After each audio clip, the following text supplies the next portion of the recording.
felt. I felt the strongest I ever felt. It was a great camp, great things. And like I said, I feel like I'm still improving every single fight. I'm still getting better every single fight. And I still had that hunger and desire to keep achieving greatness. There's nothing in me that's like, oh, I'm done now, or I'm sad now, or all right, let's just see what YouTubers are out there. Nah, man, I'm still chasing the legacy. I'm still chasing the dream. I'm still chasing GSP. GSP lost the belt and he gained it back. So for my mentality, we're still here. And I don't care how old they are or how old they think I am. Go in there and beat me. And there's not a lot of guys that are going to be able to do that.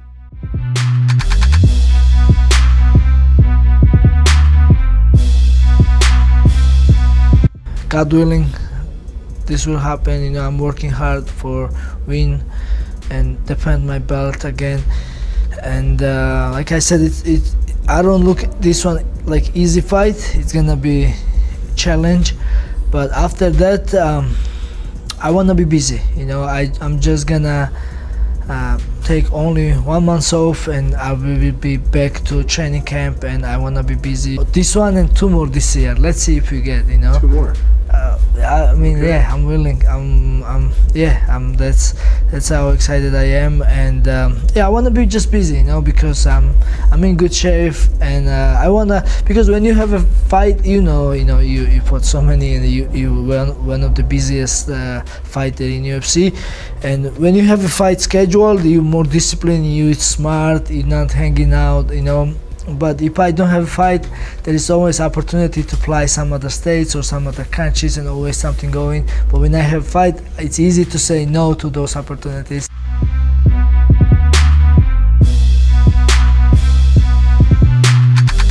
I look at that just like the Chandler situation with Conor. I mean, just go fight, bro. Like, keep your name out there, keep showing that you are the man to fight him, keep building your legacy. You keep showing the world, keep your name out in the news, keep showing the world that you're the guy that should be fighting them. And if it's true, then, your case is going to get stronger and stronger. If you're sitting on the sidelines, it doesn't really help your case as much, I think. I just come from a different school. Maybe it's an old school thing. Maybe it's just me personally. And I'm like, I feel like when I was fighting, or what I would suggest for others to do is, go in and fight as much as you can, fight the best guys you can, and see how things work out. And that's not always the best way to go about business and necessarily the best way to make all the money.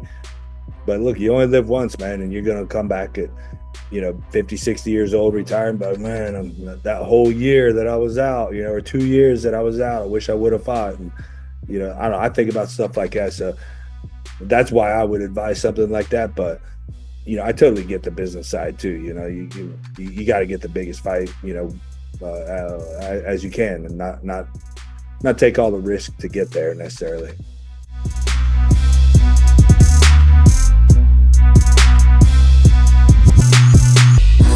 But for Jon to not want to give this guy an opportunity, where other people gave him an opportunity, he was the youngest champion in this sport. And he's always talking about, there's always going to be younger guys coming along. Well, what about when you were fighting for the belt and you were the youngest person to ever do it? You got that opportunity. And when you become the champion, there is an obligation to do that. So defend or vacate. It's that simple. And all these cryptic tweets and going out to Thailand and living his best life and great. If that's what you want to do, congratulations, go off, enjoy your life, but do the decent thing.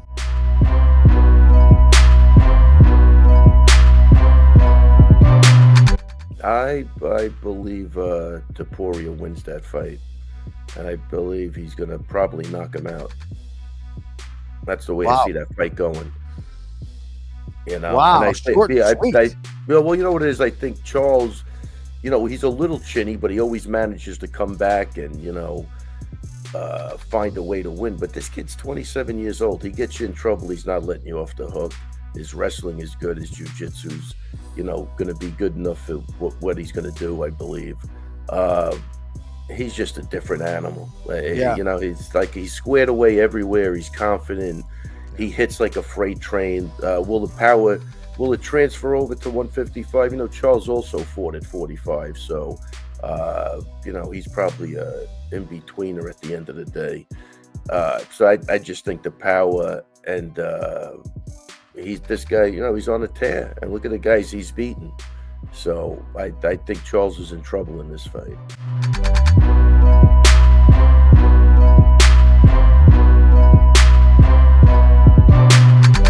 Go back to what you were saying with Ilya and Islam and Charles. I don't think Ilya should ever relinquish that belt. Oh, he should hold it to move up. You hold it, move up, and then that's when you're considered a double champ, a real double champ. Because remember, you're a multi-division champ, but an actual to be simultaneous and be a simultaneous where you're owning 2 divisions, there's something precious about that.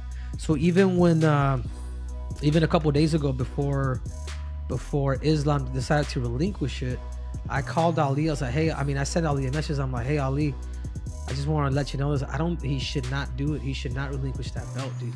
But there's something about having that status at 155 pounds and 170. Once you win it, then you can let it go.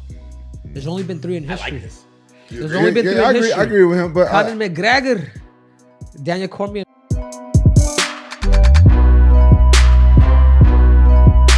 How do you stop his takedown?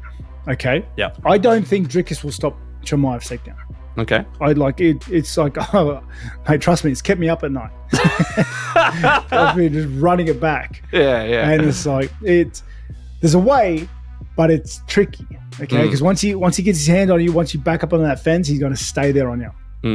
Now, can he do that? Can he? Because I believe he will get Dricus down. He will control him for a round.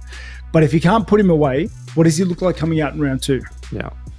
And then let's say he does it again. What does he look like coming out in round 3? And then we've got that Usman fight again. Okay. And Dricus, like, he's got a gas tank. Yeah. He's got that dog in him. If you don't put him away, he'll keep fighting. Like, he'll keep coming at you with his bombs and his punches and his kicks. He'll keep doing it, like, and until the bell rings. And I think that's one of his superpowers. Yeah, I guess that's the biggest thing in play for this fight. It's just like what Chimaev does with the takedowns, because I believe there is no doubt in my mind that he gets them. But what does he do with them?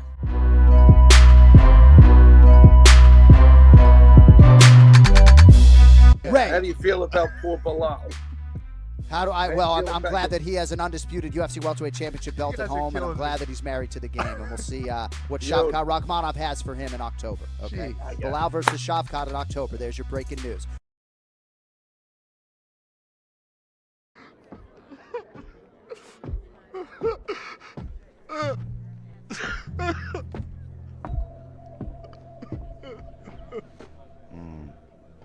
First time. yeah, give it up, man.